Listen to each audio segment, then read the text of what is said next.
Mimi ndo nilikuwa lost ya ukweli huku Malindi. After summer tides nikasema wacha nikacheki penye hizi mawe za Malindi, hizi supu zinatokanga. Mazee nilienda place hakuna watu. Naangalia GPS inaniambia ati niko katikati ya bahari. Nashangaaje.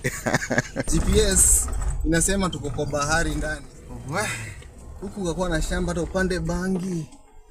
Nani atajua? Unajipata ndani ya kware mimi. Area nyuma iko ndani. Ona how sweaty I am right now.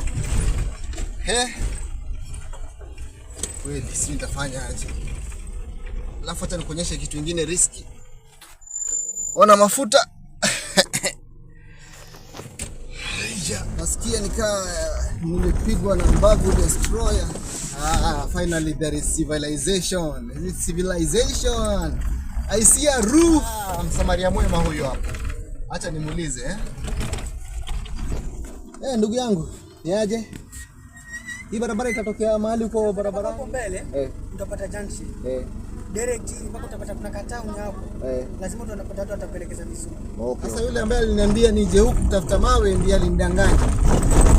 Kwani yeye hakujua kuwa huku uliisha. Huku mawe ni pweke kwa sasa. Hopefully nikaweza kupata hiyo place. Haya, mawe kuna type mbili. Wako na hizi mawe za machine cut na wako na hizi za grinder. Sasa hizi mawe za grinder, imagine mawe ni 22 bob peke yake. That means nikiwa na 1M, niko na shamba yangu hapo ya 200k na niko na perimeter wall.